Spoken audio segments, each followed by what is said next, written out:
प्रणाम हनुमान जी। मुझे महाराज सुग्रीव से मिलना है। क्षमा, किंतु आप यहाँ से आगे नहीं जा सकते। महाराज का आदेश है। ठीक है, तो मैं यहाँ पर प्रतीक्षा करता हूँ। तुम महाराज को जाकर संदेश दो कि मैं आया हूँ। उनसे चर्चा आवश्यक है, विषय बहुत गंभीर है।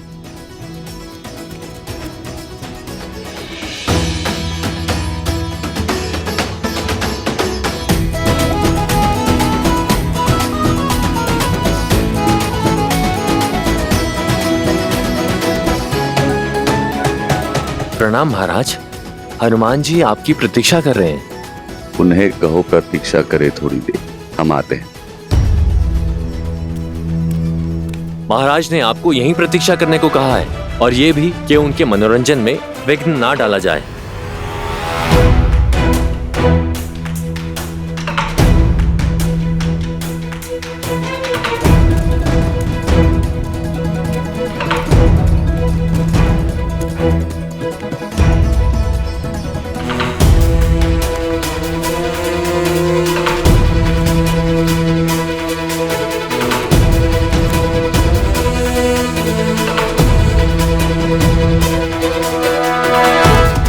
भोर से संध्या होने को है भैया, अब तक भी हनुमान जी सुग्रीव को अपने साथ लेकर लौटे नहीं है। हनुमान का प्रेम निश्चल और समर्पण निष्पाप है लक्ष्मण। मुझे पूर्णतः विश्वास है कि वो मेरे मित्र सुग्रीव को लेकर अवश्य लौटेंगे।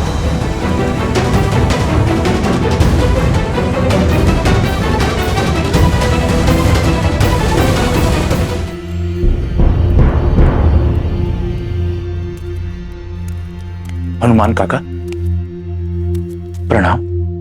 आप इस समय यहाँ, और आप इतने चिंतित क्यों लग रहे हैं? महाराज सुग्रीव को प्रभु श्री राम के दिए वचन का स्मरण कराने आया हूँ।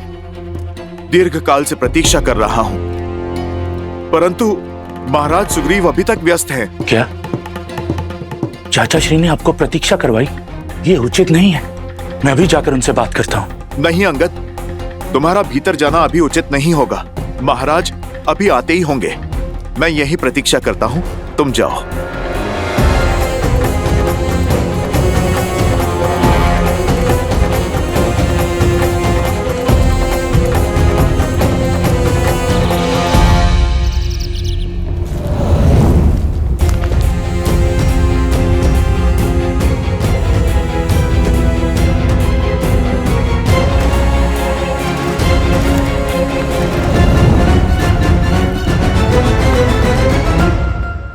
भोर हो गई भैया, न हनुमान जी आए न सुग्रीव।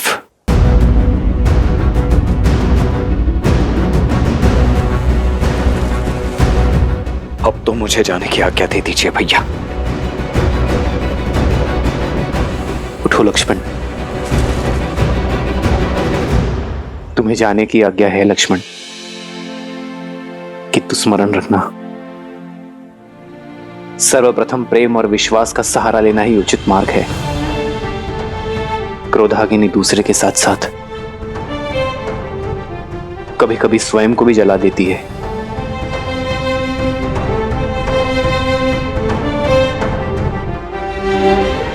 अभी हमें व्यथा इसलिए हो रही लक्ष्मण क्योंकि हम प्रतीक्षा के पश्चात बहुत उत्सुक हैं।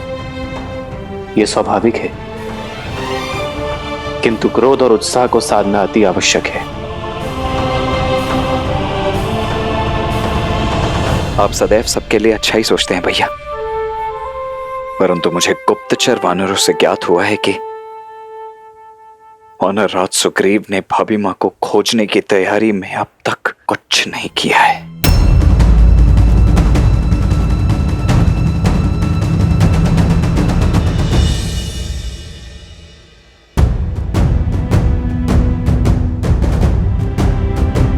अधिक व्यथित मत होना। जाओ लक्ष्मण।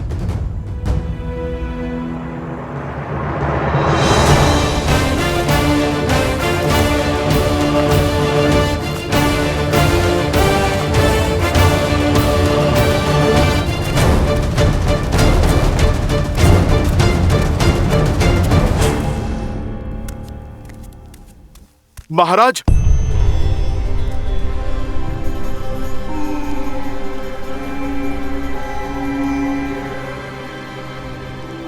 महाराज। हनुमान, तुम कब आए? मैं तो वैसे भी तुम्हें बुलाना ही वाला था। वो क्या है ना कि आजकल सब भूल जाता हूं मैं। वैसे तुम्हें देर तक प्रतीक्षा तो नहीं करनी पड़ी। महाराज देर नहीं, बहुत देर हो गई है। बहुत देर हो गई? मैं समझा नहीं। महाराज, आपने प्रभु श्री राम को सहायता का वचन दिया था। आपने आश्वासन दिया था कि चतुर्मास का अंत होते ही माता सीता को खोजने की प्रक्रिया आरंभ होगी। तो चतुर्मास समाप्त तो होने दो। महाराज, चतुर्मास बीते 3 दिन हो गए। आप चलिए, प्रभु श्री राम आपकी प्रतीक्षा कर रहे हैं। वर्षा ऋतु समाप्त भी होगी? हाँ, कोई नहीं, 1-2 दिन में खोज आरंभ करते हैं। महाराज, आप विषय की गंभीरता को समझिए। यदि आप शीघ्र अतिशीघ्र प्रभु श्री राम के पास नहीं पहुंचे तो अनर्थ हो जाएगा। महाराज, मुझे क्षमा कर दीजिए प्रभु। भोग विलास के मद में बहुत बड़ी भूल हो गई है मुझसे प्रभु। मैं पापी हूं, दंड का भागी हूं मैं। उठो मित्र।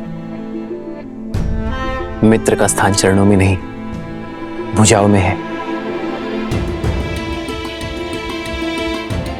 मत कहिए मुझे मित्र। मैं आपकी मित्रता के योग्य नहीं हूं प्रभु। पवित्र अग्नि को साक्षी मानकर माता सीता को खोजने का वचन दिया था मैंने, और मैं वो भी भूल गया।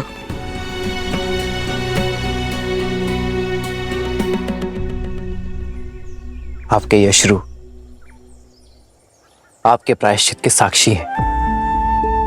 मुझे प्रसन्नता है मित्र कि आपको आपके भूल का आभास हुआ, और दुख इस बात का नहीं है कि आपने मुझे दिया वचन नहीं निभाया, बल्कि इस बात का है कि एक राजा का युव विलास में बह जाना राजा और उसकी प्रजा दोनों के लिए घातक है। प्रभु, मैं वर्षा ऋतु की समाप्ति की अवधि से चूक जरूर गया था, किंतु अब मैं अपने वचन से विमुख नहीं होऊंगा। आइए श्री राम, देखिए सुग्रीव अपनी वानर सेना के साथ आया है।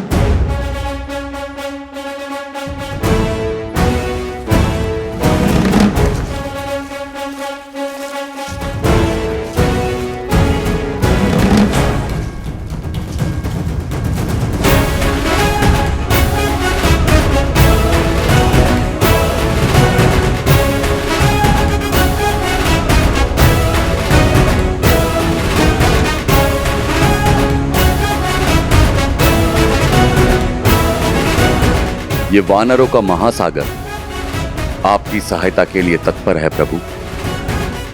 ये माता सीता को खोजने का पूरा प्रयास करेंगे।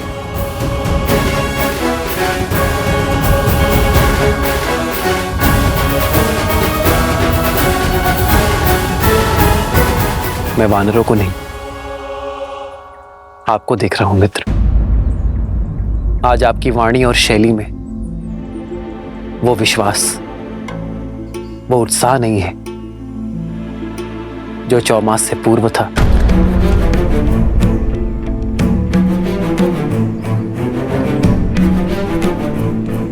कहां है वो मित्र सुग्रीव जिसका संकल्प पर्वत से दृढ़ था? मित्र, मुझे ये तो ज्ञात है कि आप मुझे दिया वचन भूले नहीं हैं, किंतु ऐसी कौन सी बात हो गई जिसने आपके मन को इतना व्यथित कर दिया है? आप मेरे मन की दुविधा को मेरे तन की भागीमा से समझ गए। हृदय में शंका घर कर गई है प्रभु। ऐसा फंसा हूं कि निकलने का कोई मार्ग ही नजर नहीं आ रहा।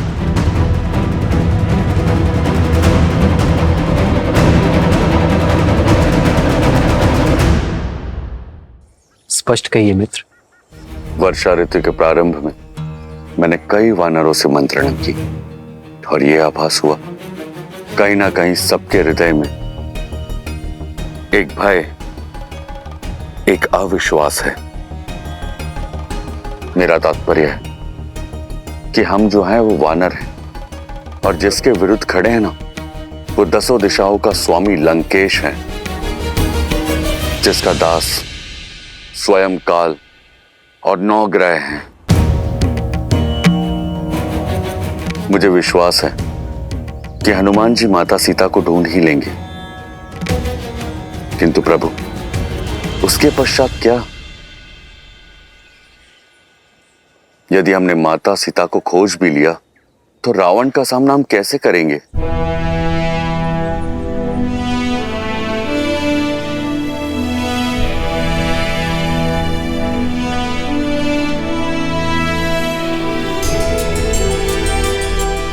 क्या आप सबको भी यही भय है?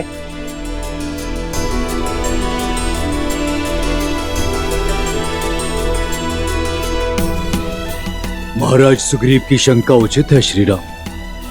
अब भला वानर सेना और राक्षस सेना में क्या समानता? युद्ध और मित्रता समान बलशालियों में होती है श्री राम।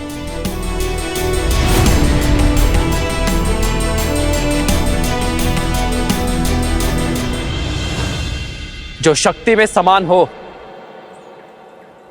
उसमें कभी युद्ध होता ही नहीं है।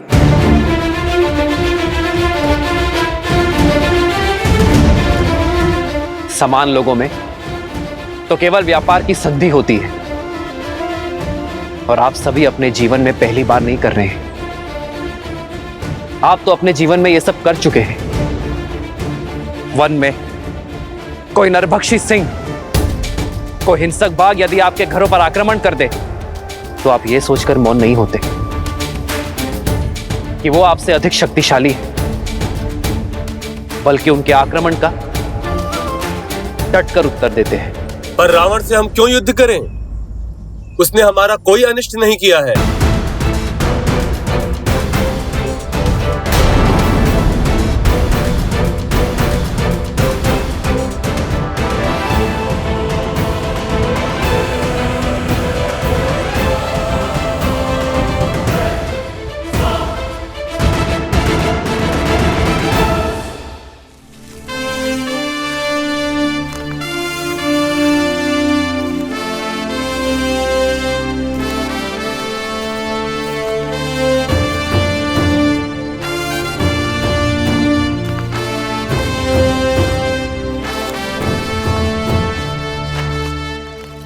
सर्प डसने से पूर्व चेतावनी नहीं देता।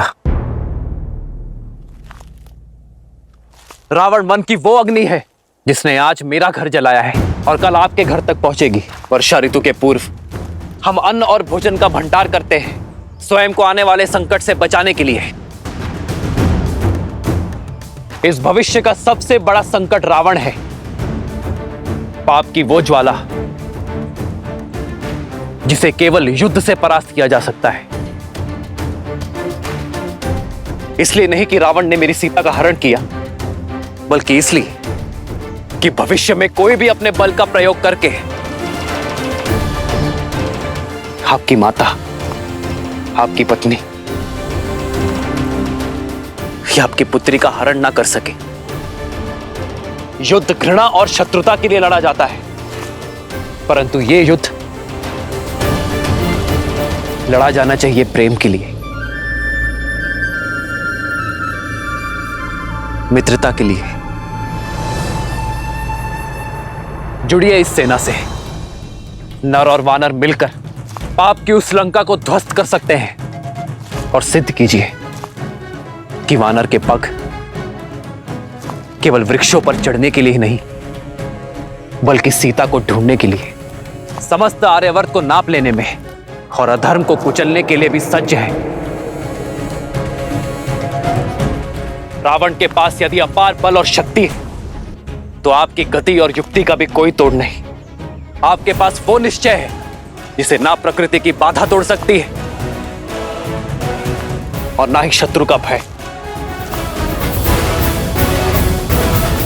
आपके पास आपका मित्र है,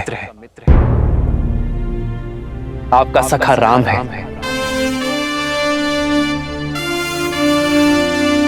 तो कहिए, क्या आप सब देंगे मेरा साथ?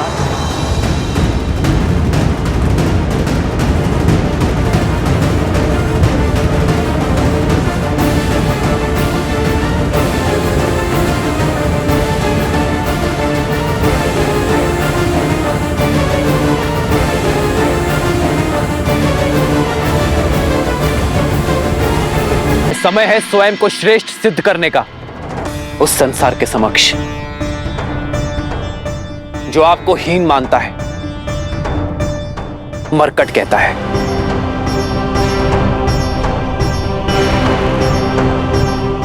पर मैं आपको विवश नहीं करूंगा कि मैंने वानर राज की सहायता की है, तो आपको भी करनी पड़ेगी।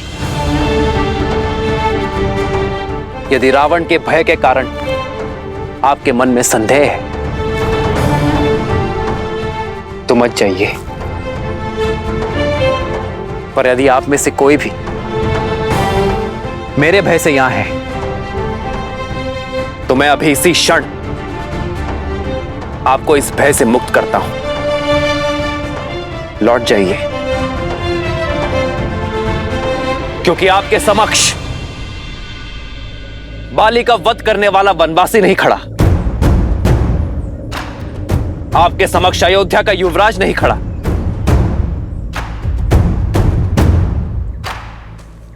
आपके समक्ष खड़ा है एक मित्र जो अधर्म का संहार करने हेतु अपने वानर मित्रों की सहायता चाहता है।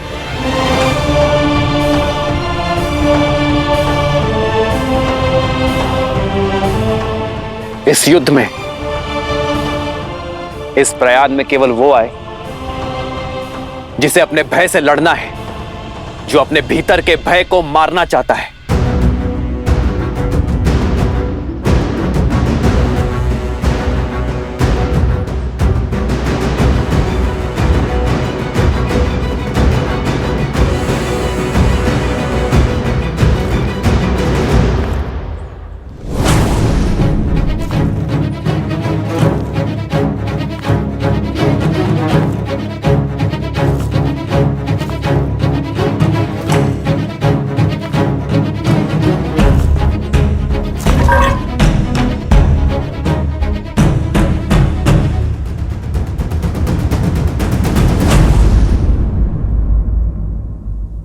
मैं दूंगा आपका साथ।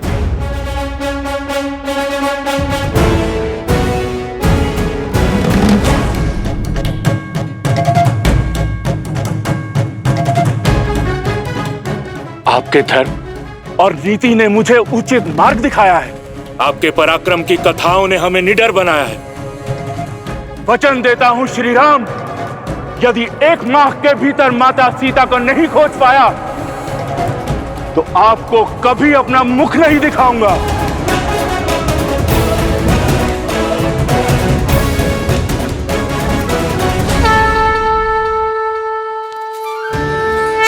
हाँ श्री राम, हम भी आपके साथ हैं। हम भी आपके साथ हैं प्रभु। हम आपके साथ हैं। हम आपके साथ हैं। आपके शब्दों ने हमारे मन के हर भय, हर संदेह को समाप्त कर दिया है। हम सब आपके साथ हैं श्री राम। हम सब आपके साथ हैं श्री राम। तो भय के बीच वन में छिपकर रहने वालों का अंत हुआ। बताइए, कौन है आप? क्या है आपका परिचय? भय के लिए भयंकर हैं। हम राम के रुद्र हैं। शंकर है हम।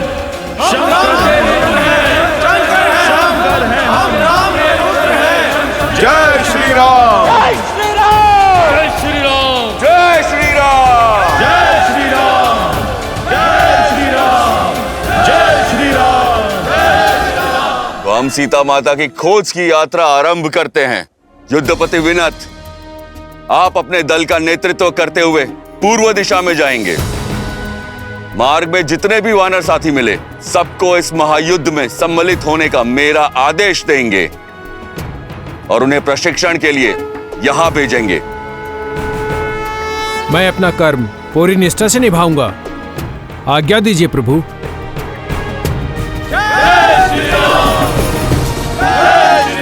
महाबली अचिस्मल और अजीरमल, आप दोनों भाई पश्चिम में जा रहे दल का नेतृत्व करेंगे।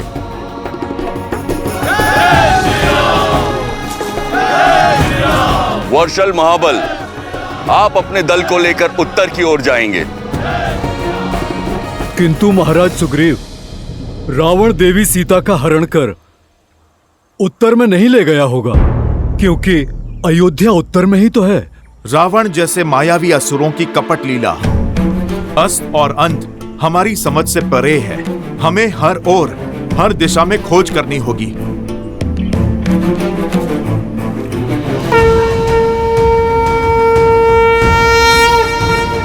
उठो वर्षल बल।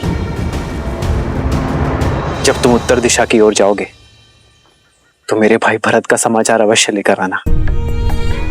कैसा है वो, कैसी है मेरी अयोध्या, मेरी 3 माताएं, ये मैं जानना चाहूंगा वर्षल बल। और हाँ, स्मरण रखना कि तुम्हारे आने की भरत या किसी भी अयोध्या वासी को भनक ना लगे, अन्यथा मेरा भरत और मेरी अयोध्या चिंतित हो उठेगी। जो आज्ञा प्रभु।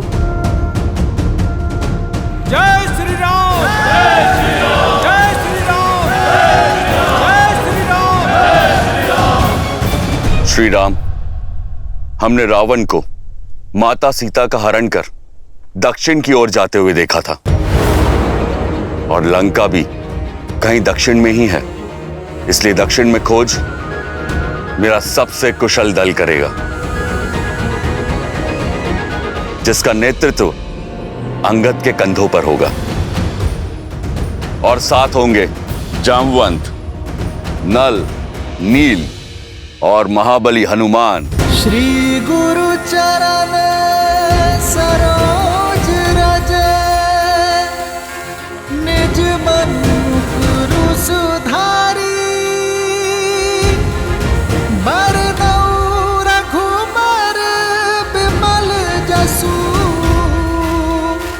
जो दायकु हाल चारी।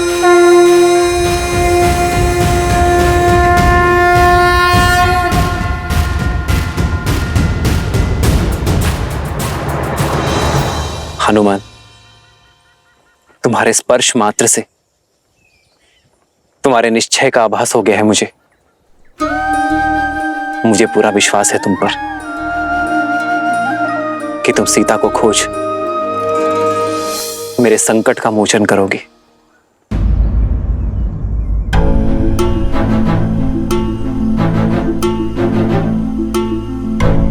सदा सूर्य से तेजस्वी हनुमान के मुख पर ये चिंता के बादल। प्रभु, कदाचित ये मेरा अंतिम प्रणाम होगा आपको। यदि मैं आपके विश्वास पर खरा नहीं उतर पाया, प्रयास में सफल नहीं हो पाया, तो ये दास दोबारा आपको अपना मुख कैसे दिखा पाएगा प्रभु? स्वर्ण को जब भी परखो वो खरा ही उतरता है। तुम लौट कर आओगे, ये मेरा विश्वास है हनुमान। इसी विश्वास के साथ हो उतार दिए प्रभु मुद्रिका अपनी, सिया को बताए अपनी संगनी, जाके दीजो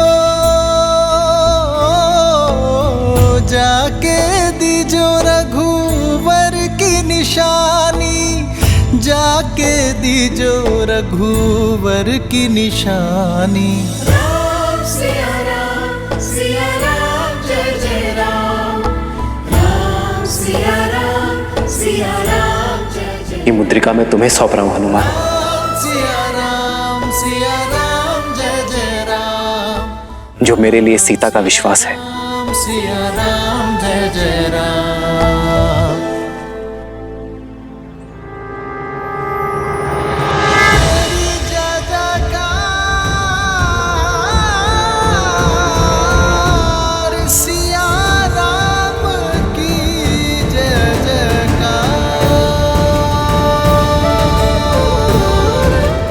जब सीता मिले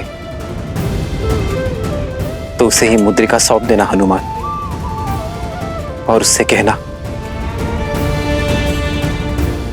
कि मिलन की व्याकुलता से मैं भी उतना ही घिरा हूं जिस प्रकार सीता के नेत्रों से वियोग के अश्रु नहीं थम रहे होंगे। उसी प्रकार राम के नेत्रों का बांध भी नहीं रुक रहा है।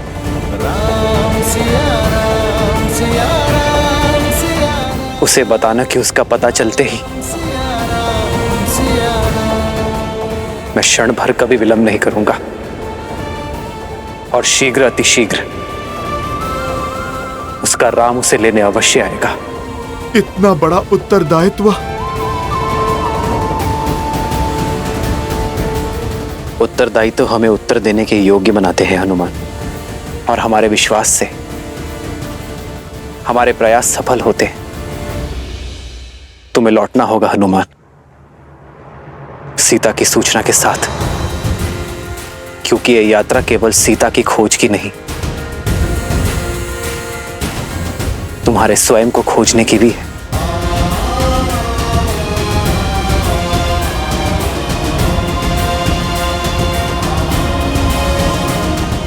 प्रभु, आप मुझे आशीर्वाद दें कि ये दास आपका कार्य सार्थक कर सके। प्रभु, तुम दास नहीं, मेरे अनुज हो हनुमान, उतने ही प्रिय जितने लक्ष्मण, भरत और शत्रुघ्न।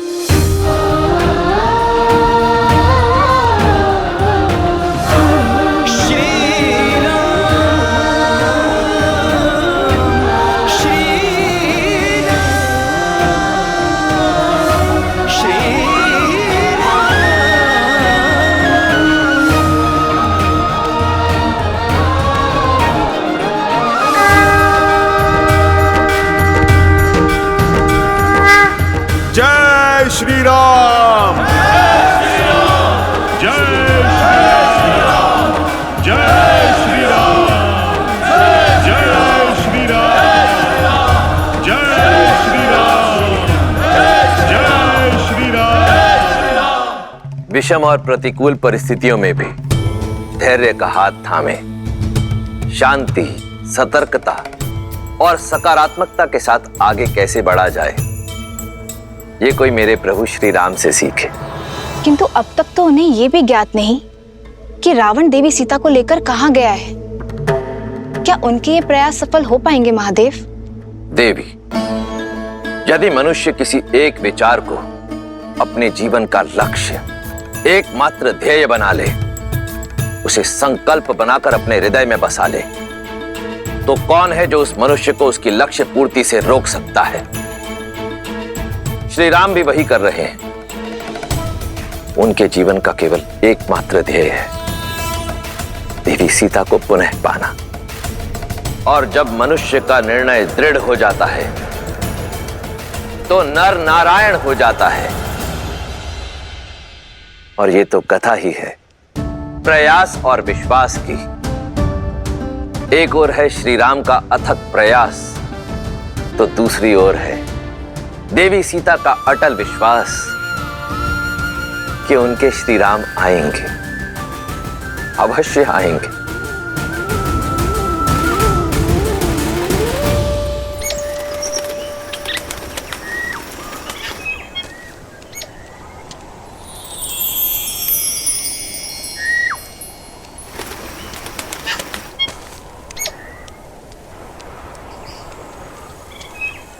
जितना सुंदर रूप उतनी ही मधुर ध्वनि।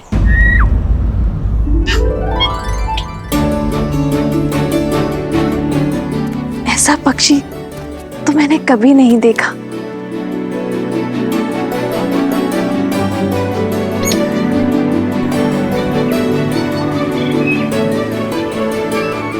ये तो कोई प्रवासी पक्षी है, किंतु इसने लंका की सीमा में प्रवेश कैसे किया?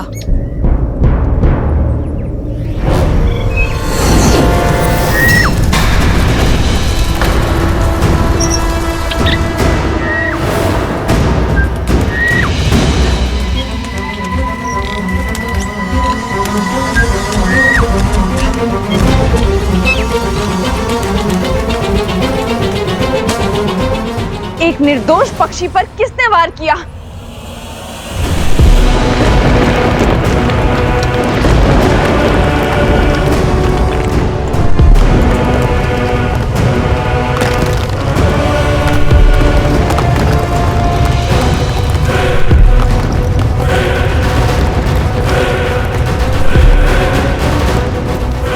लंकिनी?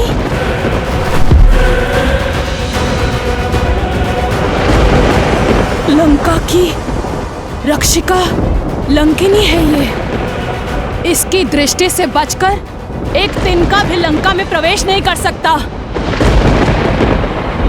मृत्यु का दूसरा नाम भय का पर्याय है लंकिनी।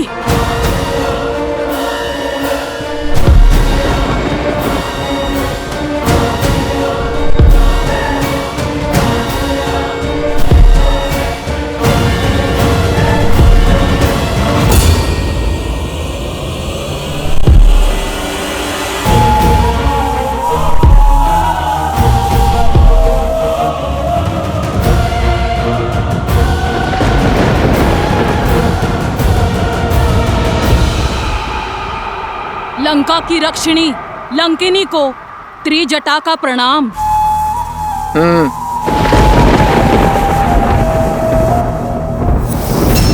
तुम सीता मेरे साथ चलो।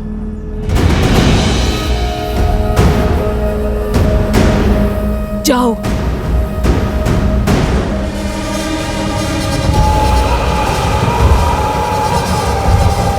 ध्यान रखना, मैं 2 बार नहीं बोलती।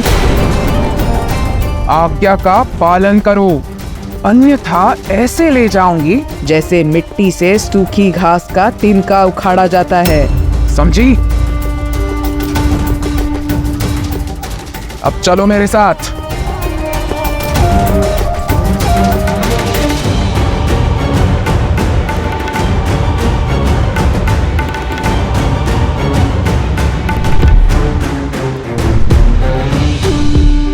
अब ये लंकिनी सीता को कहाँ लेकर गई है?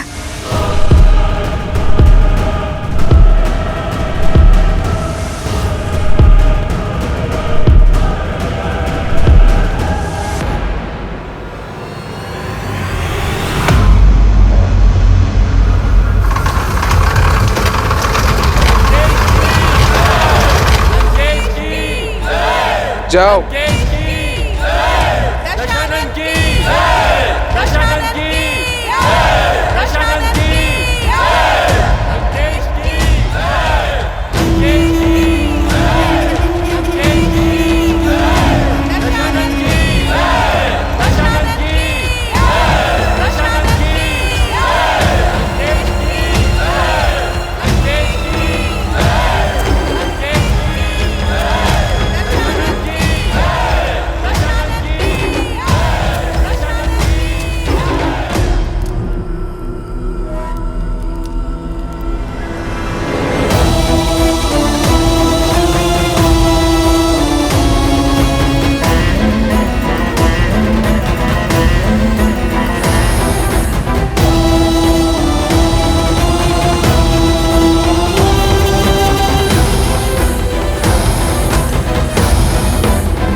आयुष्मान भव महाराज, आपने इस वृद्ध को धन दिया।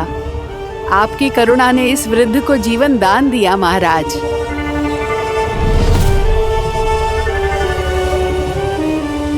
लंका की भांति ही आपका भविष्य भी स्वर्णमयी रहे।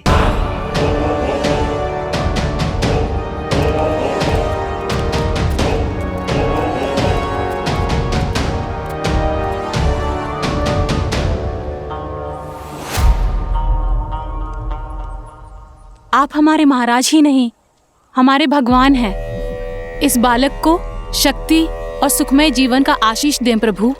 हमारे पुत्र के नामकरण करने की कृपा करें लंकेश।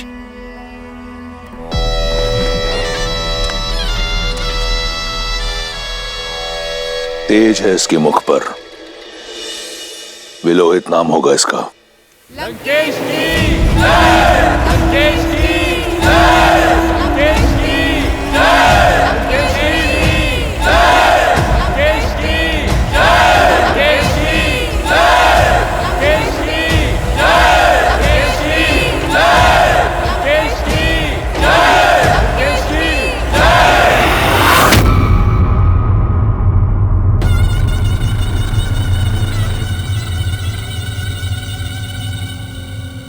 तुम्हें लगता था ना कि लंकेश ने जो पाया अपने बल से पाया। देखो अपने चारों ओर, देखो इस प्रजा को, इनके प्रति कितनी करुणा है लंकेश को। देखो लंकेश की प्रजा के मन में लंकेश के प्रति कितना सम्मान, कितना स्नेह, कितना आदर है। ये मुझे अपना महाराज नहीं, अपना भगवान मानते हैं। क्योंकि मेरे आने से पहले इनके पास कुछ नहीं था, ना बल, ना भोजन, ना स्थल। आज इनके पास सब कुछ है। आज इनके पास रहने को घर है, ये स्वर्ण लंका है, बल है, शक्ति है, और सबसे बड़ी बात, इनके पास इनका सम्मान है। तुम्हारे राम की करुणा ने एक अहिल्या का उद्धार किया है, परंतु मेरी करुणा ने संपूर्ण राक्षस कुल का उद्धार किया है। करुणा उसे शोभा देती है जो शक्तिशाली हो, सक्षम हो।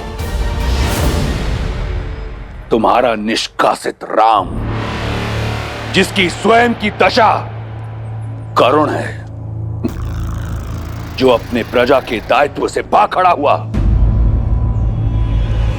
वहीं मैं रावण सदा अपनी प्रजा के लिए दृढ़ खड़ा रहा। देखो अपने चारों ओर, यहां ना दारिद्रता है और ना दुख। मेरी प्रजा मेरे लिए प्राण देने को तत्पर है। अब बताओ, क्या मैं करुणामयी रावण उस वनवासी राम से अधिक योग्य नहीं?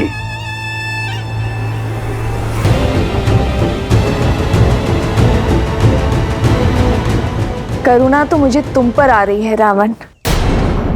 बल और ज्ञान का प्रकाश होते हुए भी अंधकार से घिरे हो तुम।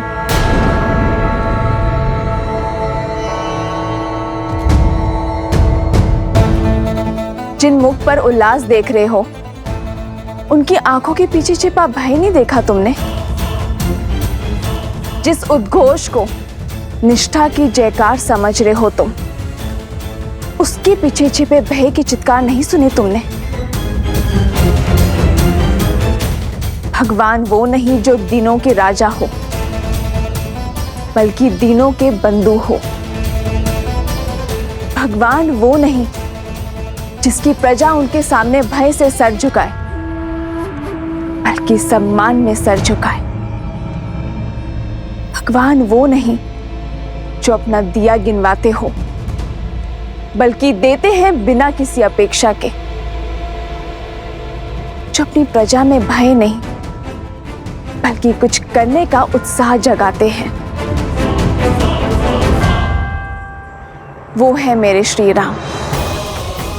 रघुकुल की रीत निभाने के लिए राजधर्म त्याग कर रघुकुल की मर्यादा निभाई। हाँ रावण, मर्यादा। और तुम अपनी तुलना मेरे श्री राम से करने का दुस्साहस कर रहे हो। उस दिन तुम मुझे अपने भीतर का आधा राक्षस दिखा रहे थे ना। यदि तुमने अपने भीतर के आधे नर को जगाया होता तो मेरे करुणामयी राम को समझे होते कि प्रजा का वास्तविक सुख क्या है। जिस दिन तुमने अपने भीतर के राक्षस को परास्त कर ज्ञानी ब्राह्मण को महत्व दोगे, उस दिन तुम समझोगे कि तुम्हारा चरित्र मेरे श्री राम के चरणों के धूल समान भी नहीं।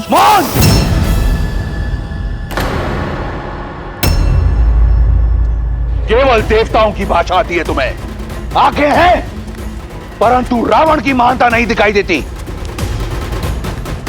वर्षा के पश्चात यह आखिरी अवसर दे रहा था तुम्हें, परंतु तुम इस लायक नहीं कि तुम लंका की महारानी बन सको। मिथिला में तुमने जन्म लिया, परंतु अज्ञानी हो तुम, विवेक नहीं सीखा तुमने। तुम किसी राजकुल में जन्म लेने योग्य नहीं। अयोध्या की रानी क्या, तुम तो किसी की दासी बनने योग्य भी नहीं। मूर्ख! क्षमा कीजिए भैया, किंतु आप अपनी सीमा लांघ रहे हैं।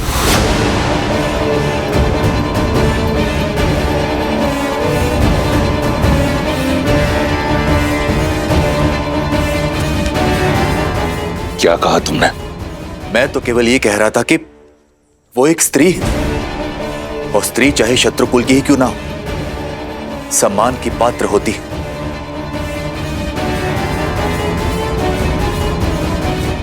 तो अब सम्मान और अपमान का पाठ मुझे एक तुच्छ विष्णु भक्त से सीखना होगा। देख लो रावण, भक्ति से शक्ति जागृत हुई है, वो भी तुम्हारे परिवारजन के मन में। सोचो, यदि ये भक्ति इस प्रजा के मन में जागृत हुई तो क्या होगा रावण? भक्ति तो लंका में केवल मेरी होगी। रावण राज में उचित वही, नीति वही, धर्म वही, जो रावण कहे, जो रावण करे।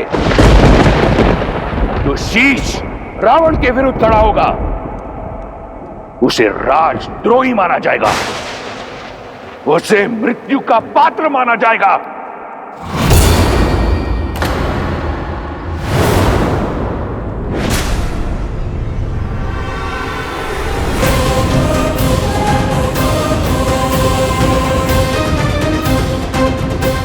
नहीं पिताश्री,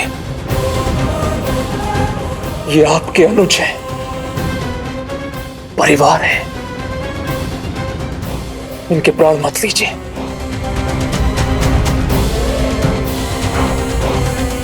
कदाचित छोड़ दिया होता उस दिन उस पर्वत के शिखर से, तो आज ये दिन देखना नहीं पड़ता। जीवित रहने का अधिकार खो चुका है ये।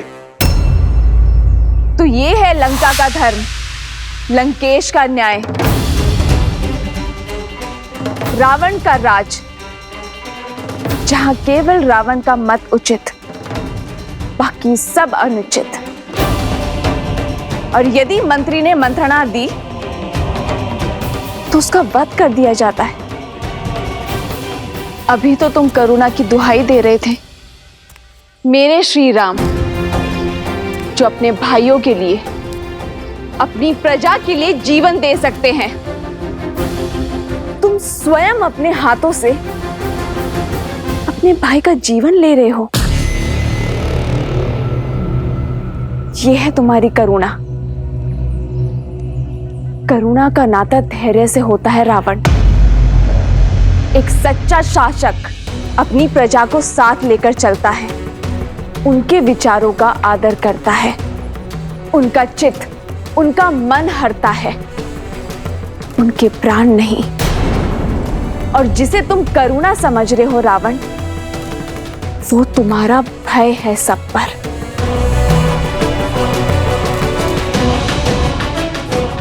ये सर भय में झुके हैं, और जो सर भय में झुकते हैं वो विद्रोह में सबसे पहले उठते हैं। प्रमाण तुम्हारे सामने है।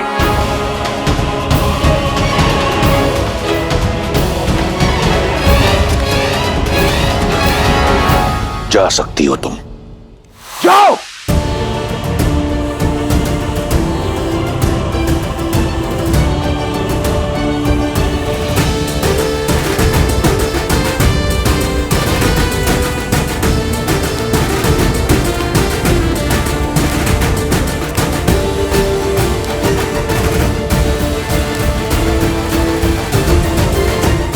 आज तो बच गए, परंतु स्मरण रहे, ये मेरी अंतिम चेतावनी है। अगली बार रावण का भाई होने का गौरव तुम्हारी रक्षा नहीं करेगा। बच तो मैं सच में आज गया भैया, मृत्यु के पास तो मैं तब था जब आपके पापों का मूर्ख दर्शक बना था, भटक गया था अपने धर्म की यात्रा से, आज पुनः लौटकर मार्ग पर आया। उचित कहा था देवी सीता ने, आपका हाथ पकड़कर आपको धर्म के मार्ग की ओर ले जाने के स्थान पर मैं स्वयं कहीं ना कहीं अधर्म के मार्ग पर अग्रसर हो गया भैया। यदि आज भी आपका हाथ ना छोड़ा तो मैं भी कहीं ना कहीं अधर्मी बन जाऊंगा। इसलिए आज से, इसी क्षण से मैं आपके अधर्म का भागीदार नहीं हूं भैया। इसलिए मैं छोड़ रहा हूं आपका साथ, छोड़ रहा हूं ये राजभवन, किंतु लंका का साथ नहीं छोड़ूंगा भैया। और लंका के हित के लिए सदैव ईश्वर से प्रार्थना करता रहूंगा।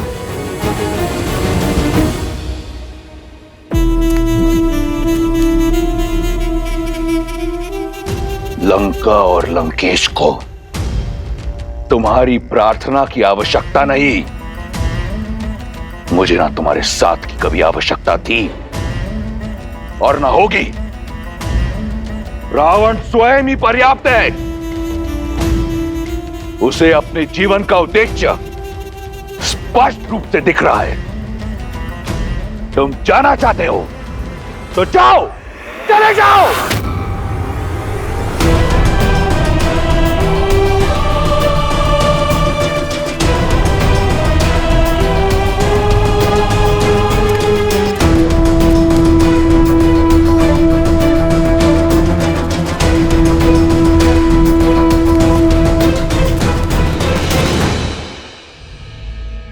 जाते जाते एक भाई का धर्म अवश्य निभाऊंगा।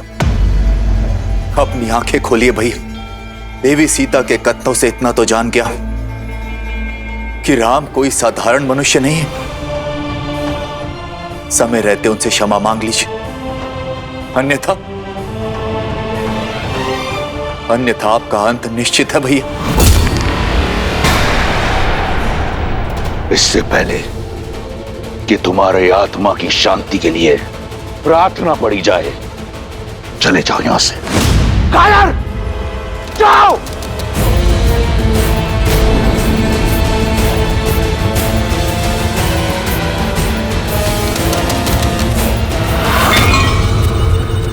सत्य कहा था विभीषण ने, रावण का अंत उसकी खोज प्रारंभ कर चुका है। किष्किंधा से निकलकर वानर टुकड़ियां देवी सीता की खोज में जुट गई हैं।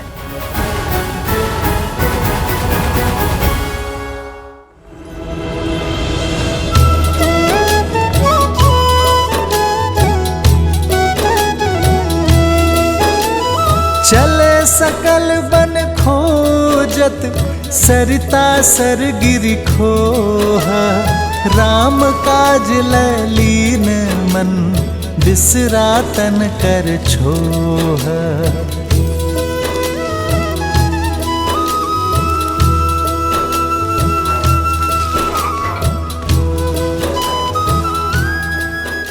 वहीं मेरे श्री राम अनुज लक्ष्मण के साथ वहां आए वानरों का साहस बढ़ा रहे थे। उन्हें होने वाले भीषण युद्ध के लिए सज्ज कर रहे थे। किष्किंधा की स्त्रियों की प्रेरणा का स्रोत बन रहे थे। उन्हें नेतृत्व का गुण सिखाकर सशक्त कर रहे थे, ज्ञान की लौ जला रहे थे। नारी अस्य समाजस्य कुशल वास्तुकार अस्ति, अर्थात नारी समाज की आदर्श शिल्पकार होती है। कोई भी सभ्यता उतनी ही महान, उतनी ही आदर्श हो सकती है जितनी गुणी उसकी स्त्रियां होती हैं। देवी तारा, आप तो सभी वेदों और ग्रंथों की ज्ञाता हैं। किष्किंधा की स्त्रियों के मार्गदर्शन का उत्तरदायित्व आपको उठाना होगा। आने वाली पीढ़ियों के उद्धार का मार्ग आपको प्रशस्त करना होगा देवी।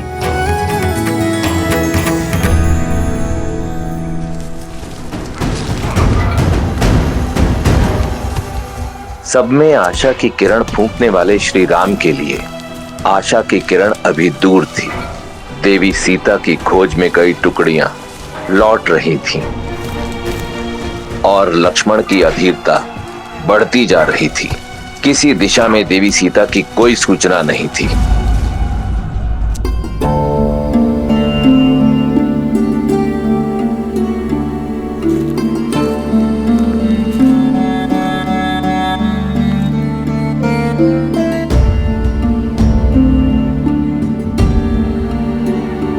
पूर्व की ओर गई हुई टुकड़ी भी लौट आई है भैया, और उन्हें वहां भी भाभी मां या रावण के कोई चिन्ह नहीं मिले। भैया आप निराश हैं?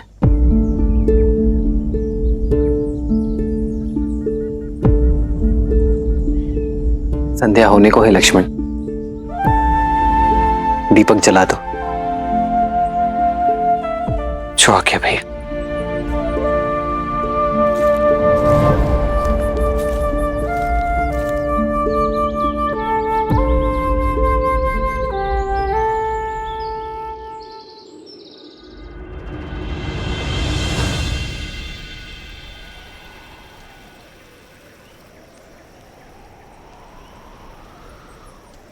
देवी,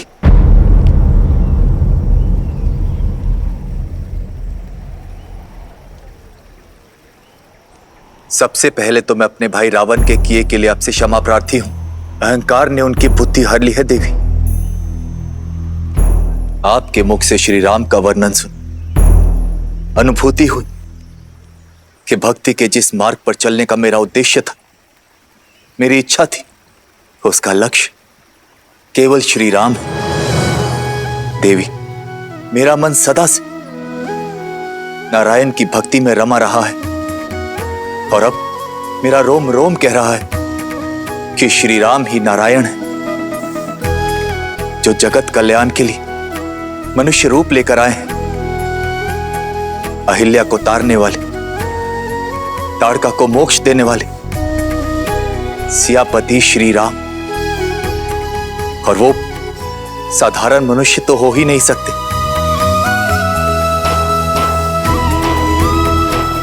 आपने मेरी आंखें खोली हैं देवी, और मैं समझ गया कि इस संसार को हानि पापियों के अत्याचार से नहीं, अपितु धर्मियों के मौन से। मैं सदा अपने भाई का हाथ पकड़कर उसे धर्म के मार्ग की ओर ले जाने का प्रयास करता रहा, किंतु असफल रहा। मैंने चयन कर लिया है देवी कि मैं किसी भी अधर्म में अपने भाई का साथ नहीं दूंगा,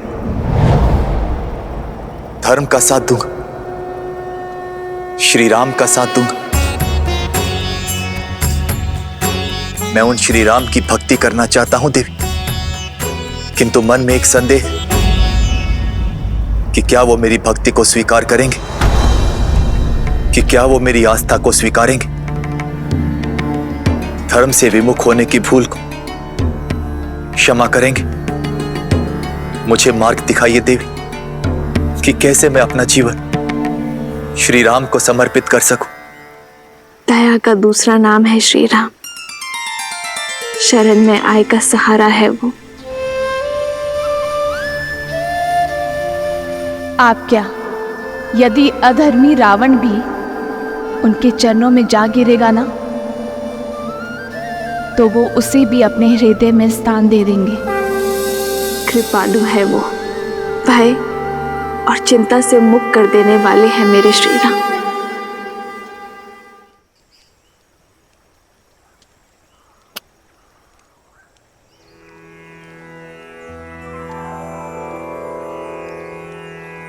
श्री रामचंद्र कृपालो भजमन हरण भव भयदारुणम् नवकंजलोचन कंजमुखकर कंजपद कंजारुणम्।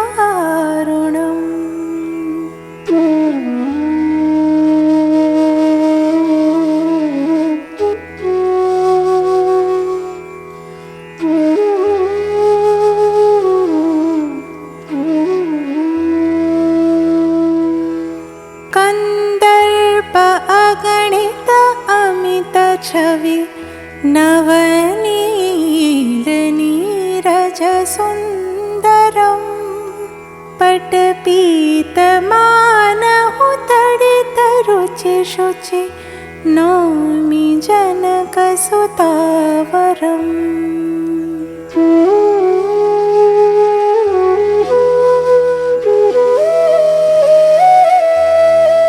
भजो दीनबन्धु दिनेश दानव दैत्यवंशनिकन्दनम् रघुनन्द आनन्द कन्द कौशल चन्द दशरथ नन्दनम्।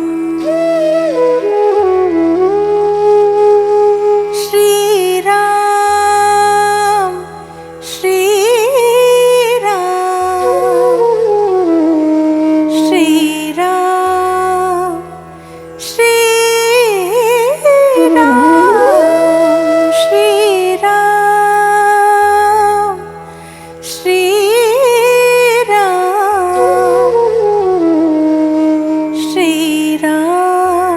श्रीराम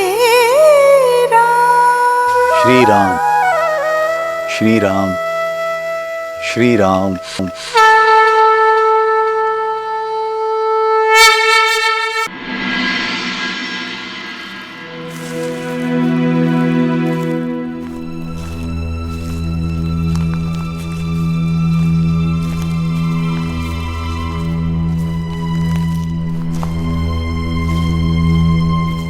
आप मेरी बात सुन नहीं रहे हैं भैया। यदि हमें भाभी माँ को अवश्य मिलेगी लक्ष्मण। देखो संध्या हो गई है पर दीपक भी जल रहा है।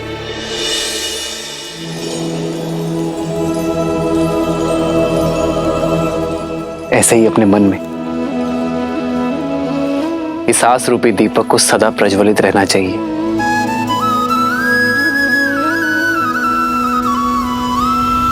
भली प्रकार सिया को समझाना, बताई प्रेम और बल चले आना।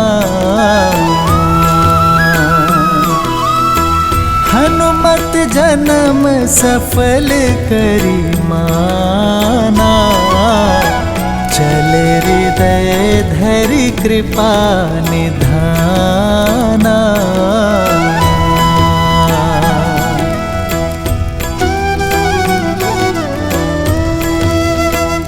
हमें अलग अलग टुकड़ियों में बंट जाना चाहिए।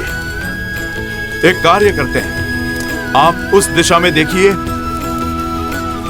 और एक टुकड़ी उस ओर।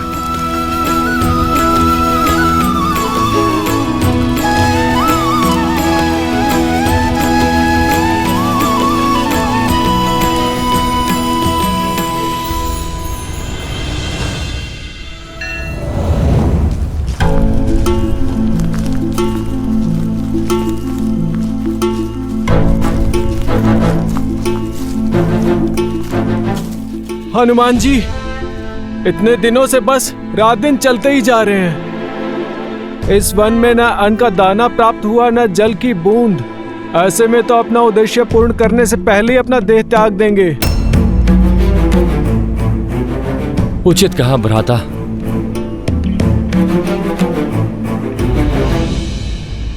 महाबली हनुमान, वो देखिए।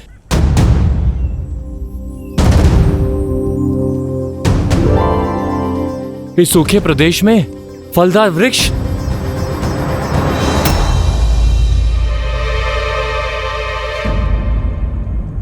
आज तो मैं पेट भर के खाऊंगा। चलो नील चलो। रुको। चारों ओर सूखे वृक्ष के बीच एक फलदार वृक्ष का होना संदेहदायक है। हमें सावधान रहना चाहिए। हनुमान जी, आप व्यर्थ में ही चिंता कर रहे हैं। प्रभु की भेंट है, ग्रहण करने दीजिए।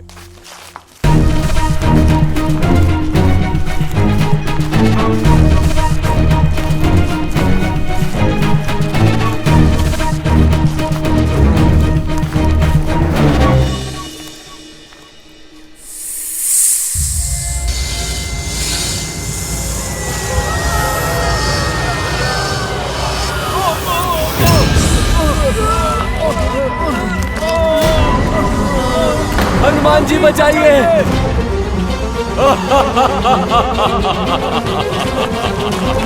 हनुमान जी बचाइए, हनुमान जी बचाइए।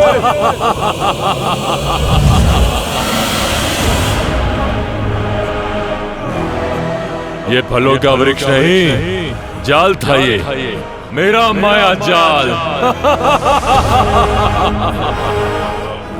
जिसमें तुम सारे फंस गए। ये तुम्हारे भोजन का स्थान नहीं, मेरे भोजन का स्रोत है। इस उजड़ वन में जो भी आहार की खोज करता है वो मेरा आहार बन जाता है। हनुमान काका, नेतृत्व मैं कर रहा हूं। अपने गुट की रक्षा का दायित्व मुझे उठाने की आज्ञा दीजिए।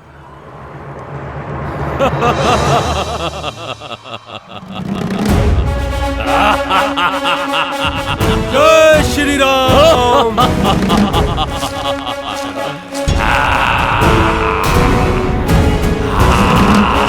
जय श्री राम।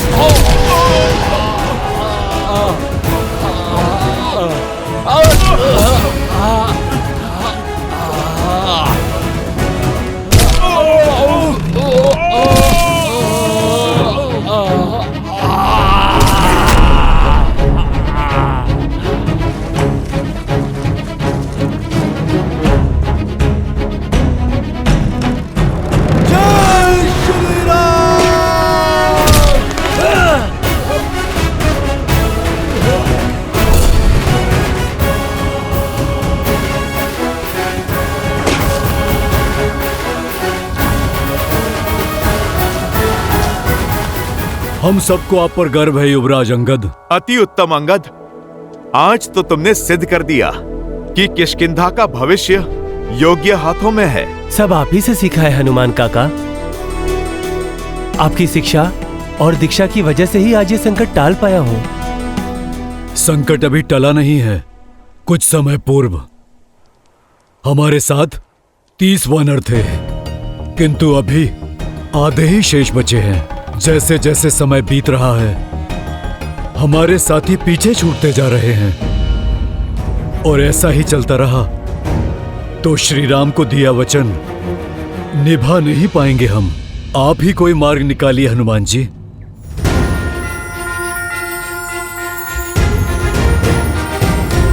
जय श्री राम।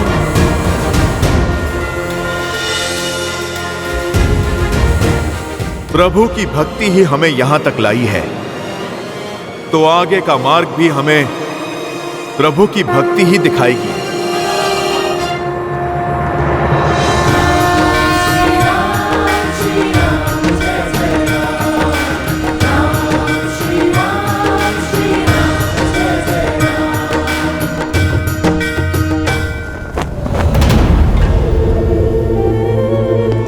लंकेश, मैं विचलित हूं मंदोदरी। किसी भी प्रकार के ज्ञान या प्रवचन को सुनने को सज नहीं। विभीषण ने आपसे मुख मोड़ लिया है। जानते हैं क्यों? क्योंकि आपकी अतिथि सीता ने उनका हृदय परिवर्तित किया है, उन्हें धर्म का मार्ग दिखाया है। यदि आप अब भी ना संभले तो एक दिन संपूर्ण लंका आपसे विमुख हो जाएगी। अभी भी समय है, सीता लौटा दीजिए, अन्यथा कोई ऐसा अनर्थ हो जाएगा और आप कुछ नहीं कर पाएंगे।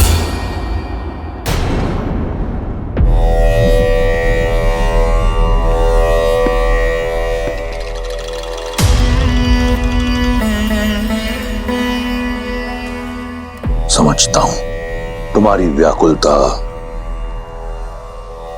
तुम्हारी चिंता का वास्तविक कारण समझता हूं। तुम्हें भय है कि अगर सीता लंका की महारानी बन गई तो तुम्हारा पद छोटा हो जाएगा। लंकेश के साथ सीता का नाम लिया जाएगा, इसका भय है ना तुम्हें? शीघ्र ही तुम्हारा यह पूरा स्वप्न सत्य बनने वाला है। सीता लंका की महारानी बनेगी और तुम कुछ नहीं कर पाओगी।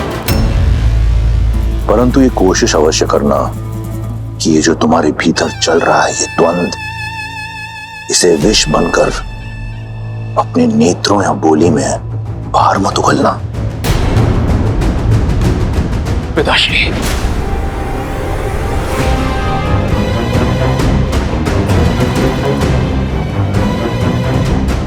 तो अब मेरे पुत्र को भी मुझ पर संदेह होने लगा।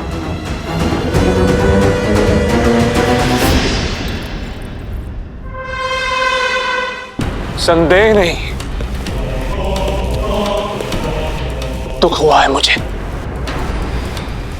कि आपने चाचा श्री को महल से निष्कासित कर दिया, जबकि उन्हें तो लंका से ही निष्कासित कर देना चाहिए था। हाँ पिताश्री,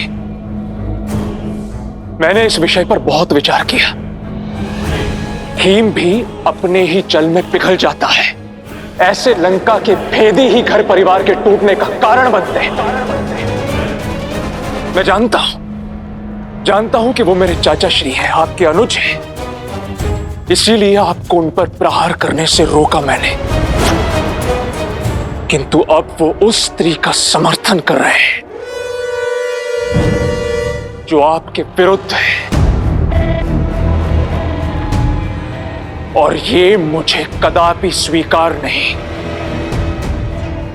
एक सपेरा भी अपने सर को बंद करके रखता है पिताश्री, अपने गले में पहनकर नहीं।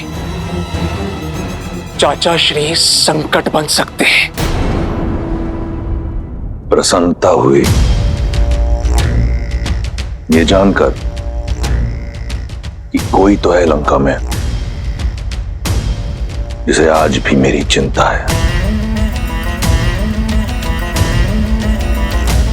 मैं उस महादेव का भक्त हूं जिसके गले में सबसे बड़ा विषधर है, विभीषण। मेरा विष्णु भक्त भाई मेरे विरोध में अवश्य खड़ा है, परंतु मेरा शत्रु नहीं।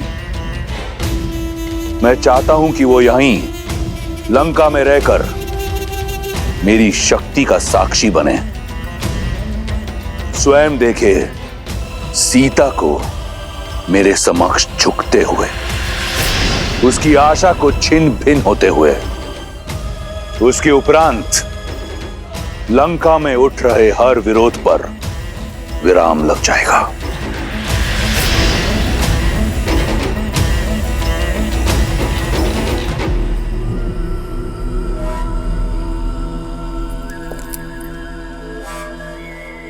आप वो देख लेते हैं पिताश्री,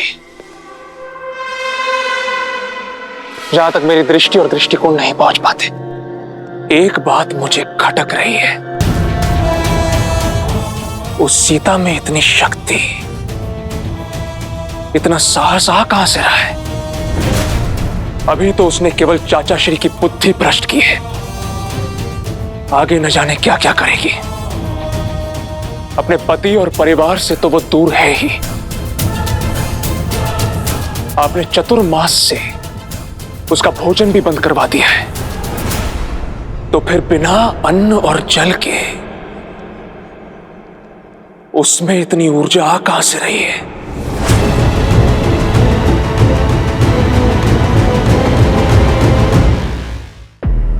पिताश्री, अशोक वाटिका में अवश्य ही कुछ ऐसा हो रहा है जो हमारी दृष्टि से दूर है।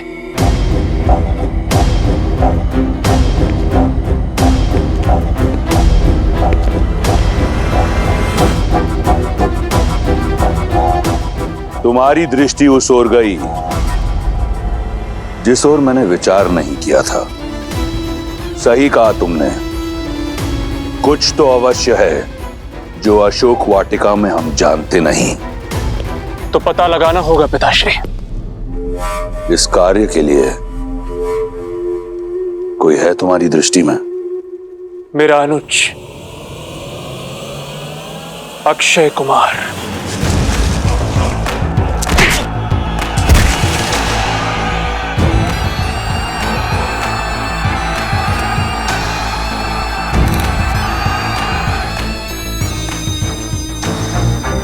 क्यों ना ये कार्य उसे सौंपा जाए?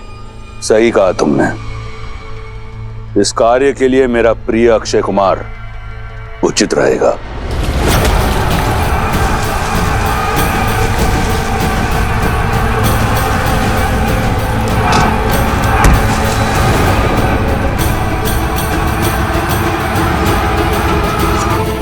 जाओ, कहो उसे कि उसके पिता ने उसे यहां बुलाया है। जी पिताश्री। रुको मेघनाथ, मैं भी चलूंगा तुम्हारे साथ।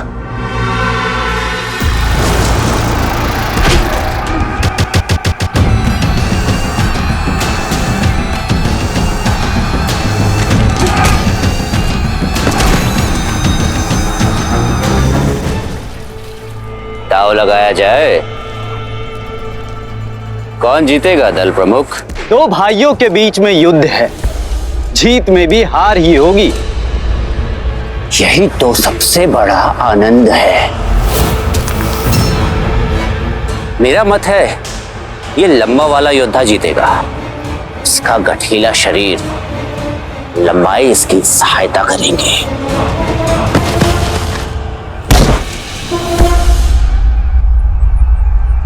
मुझे लगता है छोटा वाला जीतेगा। उसकी चपलता उसे बली बनाती है।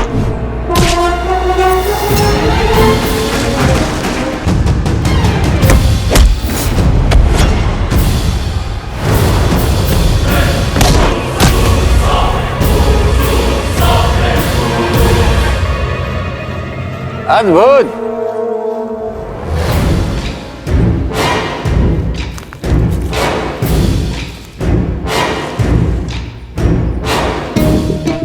तुम पुरस्कार के योग्य हो, किंतु तुम्हारे कारण मैं दांव हार गया।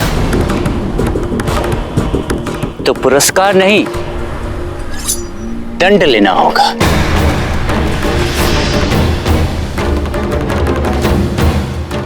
अंत कर दो अपने भाई का।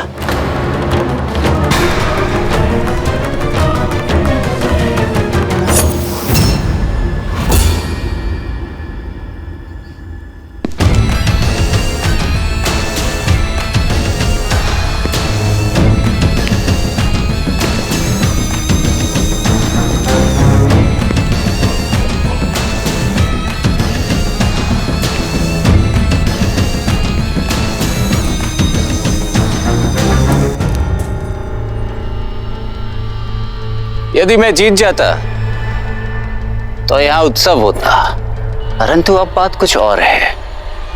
मार डालो अपने भाई को। मारो इसे।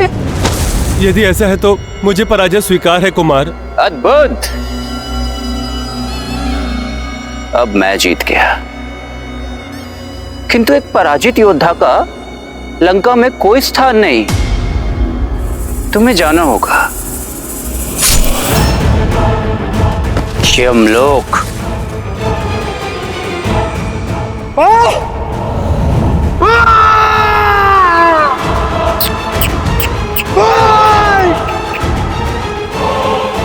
जीत कर भी पराजित हो गया।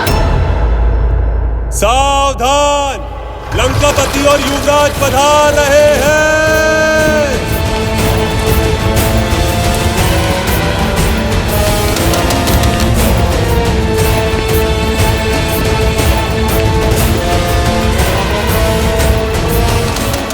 क्षमा कीजिए पिताश्री, फिर आप ही बताइए ना, और क्या करता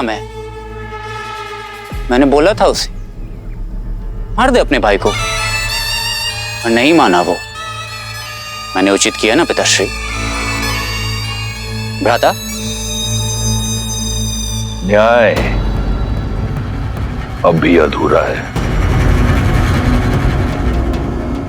लंका में पराजित होने वाले के लिए कोई स्थान नहीं है।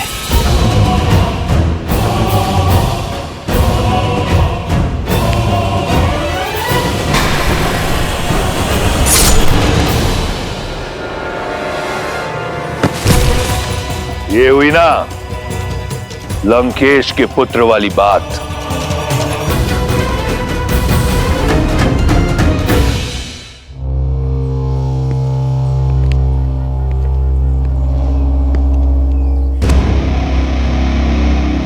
अक्षय, यदि तुम ऐसे ही अपने मनोरंजन के लिए हमारे सैनिकों की आहुति देते रहे तो लंका के सैन्य बल का क्या होगा?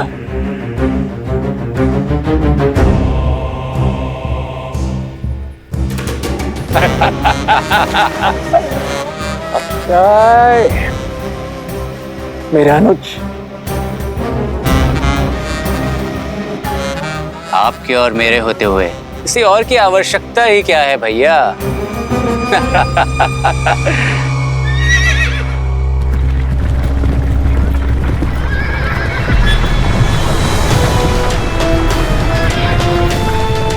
ये क्या है?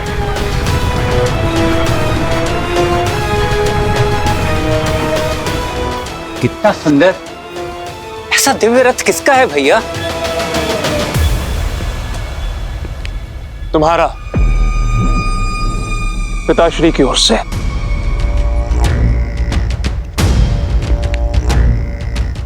धन्यवाद पिताश्री। ऐसा रथ तो 10 लोकों में किसी के पास नहीं मिलेगा। पुष्पक की चाहती तुम्हें, ये उससे भी अधिक सुंदर है, किसी भी लोक में जा सकता है। लंका का एक और नियम है, निशुल्क कुछ नहीं मिलता यहाँ पे। इतना अद्भुत उपहार ऐसे ही नहीं देंगे। बताइए महाराज, क्या आदेश है? तुम्हारा लक्ष्य है सीता।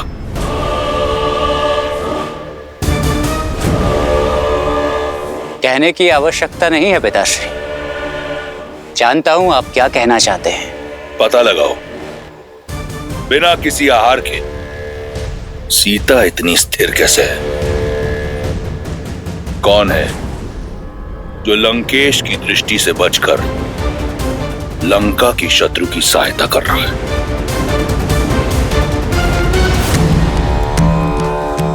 लो सीता, भोजन ग्रहण कर लो।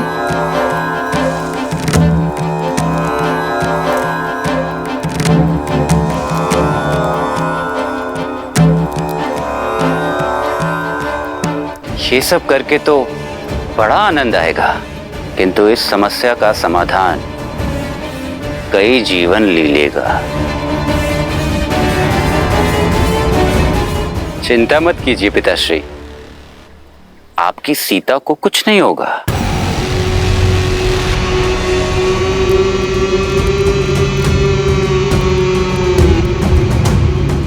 धन्यवाद त्रिजटा।